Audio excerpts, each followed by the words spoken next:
Thank you very much, Mr. Speaker. As the founder of the Congressional Out of Poverty Caucus, I rise today to continue talking about the ongoing crisis of poverty in our country. Yesterday, unfortunately, with the Supplemental Poverty Report, we learned that poverty continues to impact nearly 50 million Americans, including 16 million children all across our country and in every congressional district. My home state of California tops the list, followed by our nation's capital, the District of Columbia, Arizona, Florida, and Georgia. Mr. Speaker, I ask unanimous consent to add this report summary into the record. Without objection. Thank you, Mr. Speaker. This election day, low-income Americans, the working poor, middle-income Americans, every American spoke loud and clear. They voted for strengthening the middle class and putting people back to work. And they voted for Congress to get back to doing the work of the American people, to strengthen our economy for all Americans, to create economic opportunities that will lift millions of families out of poverty and into the middle class. Most importantly, the American people voted to reject job-killing cuts and attacks to Medicare, Medicaid, and Social Security. What they don't want is for our country to be rushed into urgent budget decisions by the false threat of a so-called fiscal cliff. Well, Mr. Speaker, I don't buy it, and the American people don't believe it either. This economic and political gridlock is just another political cliff created by the hostage-taking obstructionism of the Tea Party-controlled Congress. The real cliff is that anyone is facing today is a human cliff, that far too many American families are standing on the edge as I speak.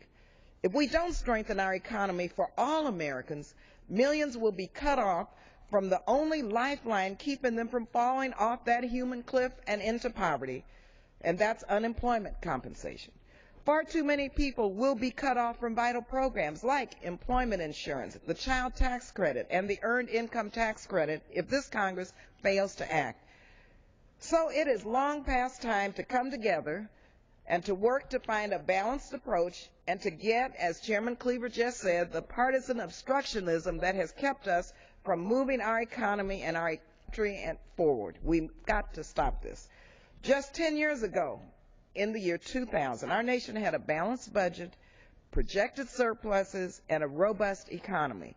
The passage of a serious tax cut rapidly ended those surpluses and began to, quite frankly, explode the debt.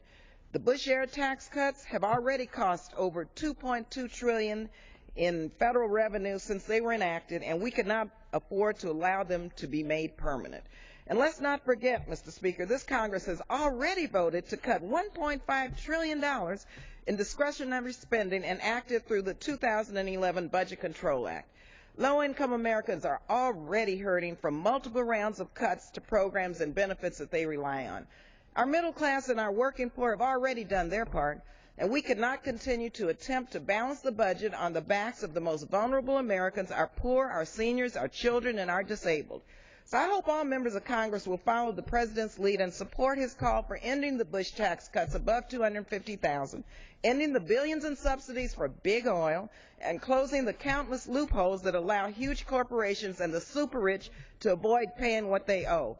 In addition, we can find billions in additional savings by making smart and targeted cuts to our defense budgets. Our military leaders have already outlined cuts that will not put our brave men and women in harm's way at risk or weaken the national security of our nation. Yet we know that there are billions in waste, fraud, and abuse in the defense budget that can be saved if we can just account for the hundreds of billions in spending by ensuring the Pentagon can pass an audit. Mr. Speaker, we face many challenges, but we must not allow our political crisis to create an economic crisis for millions of Americans who are struggling.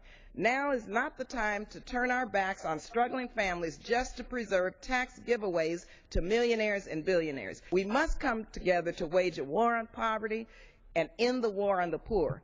And finally, as 350 economists have said, we need jobs first. With recovery, deficit reduction will come by its own accord thanks to increased revenues in an improving economy.